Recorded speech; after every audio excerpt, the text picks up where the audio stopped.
தொடர்ந்து விரைவுச் செய்திகளை பார்க்கலாம்.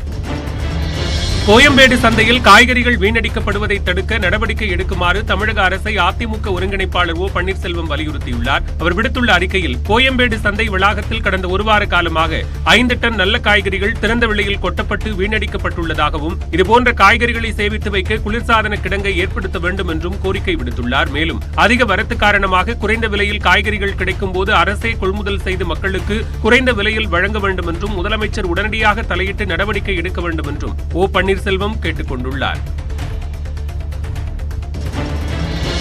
பொருளாதார நெருக்கடியில் சிக்கியுள்ள இலங்கை இந்தியாவிடம் மேலும் 7500 கோடி ரூபாய் கடனுதவி கோரியிருக்கிறது.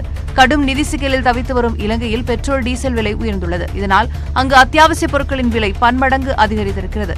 ஏற்கனவே இலங்கைக்கு இந்தியா 7500 கோடி ரூபாய் கடனுதவி வழங்கும் ஒப்பந்தம் அண்மையில் கையெழுத்தானது.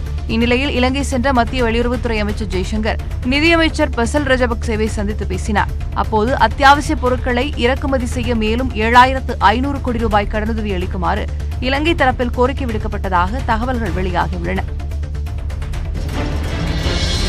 செங்கல்பட்டு மாவட்டம் மதுராந்தகம் ஒன்றிய கவுன்சிலர்கள் கூட்டத்தில் அதிமுக, திமுகவினரிடையே வாக்குவாதம் ஏற்பட்டது. 8வது வார்டு ஒன்றிய கவுன்சிலர் ஒப்பிலாவின் தந்தை சத்யசாய், 11வது வார்டு கவுன்சிலர் லதாவின் கணவர் மனோகரன் ஆகியோர் நேற்று நடைபெற்ற ஒன்றிய கவுன்சிலர்கள் கூட்டத்தில் பங்கேற்றனர். இதற்கு அதிமுக கவுன்சிலர்கள் சிலர் எதிர்ப்பு தெரிவித்ததால் இரு தரப்பினரிடையே வாக்குவாதம் ஏற்பட்டது.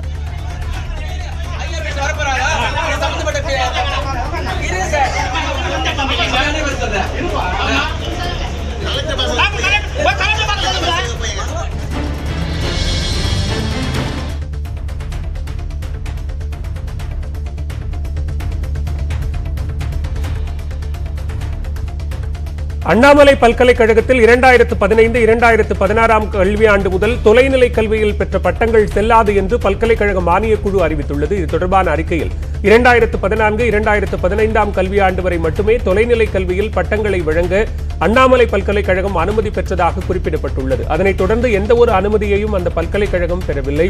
இதன் காரணமாக குறிப்பிட்ட கல்வியாண்டுக்கு பிறகு அண்ணாமலை பல்கலைக்கழகத்தால் வழங்கப்பட்ட பட்டங்கள் செல்லாது என்று தெரிவிக்கப்பட்டுள்ளது. இதனால் மாணவர்கள் வேலைவாய்ப்பிலோ உயர்கல்வியிலோ சந்திக்கும் சிக்கல்களுக்கு பல்கலைக்கழக நிர்வாகமே பொறுப்பு என்றும், அண்ணாமலை பல்கலைக்கழகத்தில் வழங்கப்படும் தொலைநிலை கல்வியில் மாணவர்கள் சேர வேண்டாம் என்றும் பல்கலைக்கழக மானியக் குழு கேட்டுக் கொண்டுள்ளது.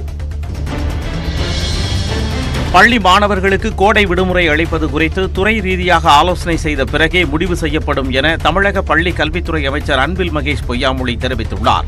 திருச்செந்தூர் சுப்பிரமணிய சுவாமி கோவிலில் தரிசனம் செய்த பின்னர் செய்தியாளர்களிடம் பேசிய அவர், பேராசிரியர் அன்பழகனார் மேம்பாட்டு திட்டத்தில் தொடர்ந்து 5 ஆண்டுகளுக்கு 7000 கோடி ரூபாய் நிதி ஒதுக்கீடு செய்யப்பட்டுள்ளதாகவும், முதற்கட்டமாக இந்த ஆண்டு 1300 கோடி ரூபாய் ஒதுக்கீடு செய்யப்பட்டுள்ளதாகவும் தெரிவித்தார்.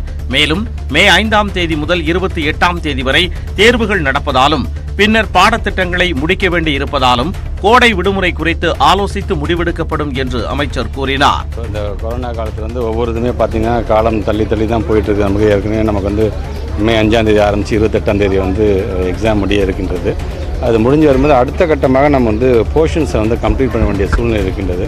அதெல்லாம் கலந்து ஆலோசித்து, ஏன்னா ஏற்கனவே இந்த சூழ்நிலையும் நம்ம டிசம்பர் மாதம் விடுமுறையெல்லாம் நம்ம அளிச்சிருக்கோம் நம்ம அரையாண்டு தேர்வு முடிந்தது பிறகு. ஆக இனி அடுத்த வரும் காலத்தில் நம்ம டிபார்ட்மெண்ட் மீட்டிங் போட்டு தான் அதுக்கான முடிவு எடுக்க முடியும். எடுக்கும்போது நாங்கள் சொல்லிக்கிறோம்.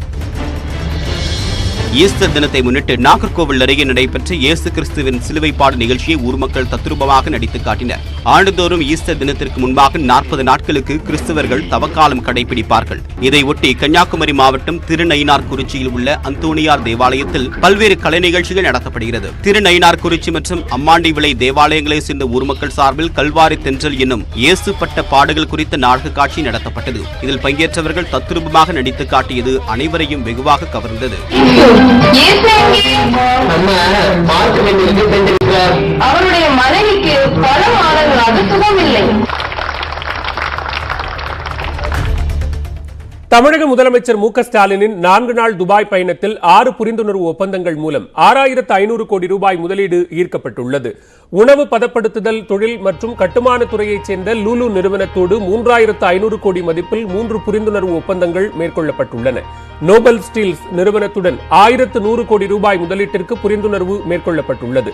ஜவுளித்துறையில் 500 கோடி ரூபாயும், மருத்துவத்துறையில் 500 கோடி ரூபாயும் முதலீடு கிடைத்திருக்கிறது. ஷெராப் நிறுவனத்துடன் 500 கோடி ரூபாய் முதலீட்டிற்கு ஒப்பந்தம் செய்யப்பட்டுள்ளது.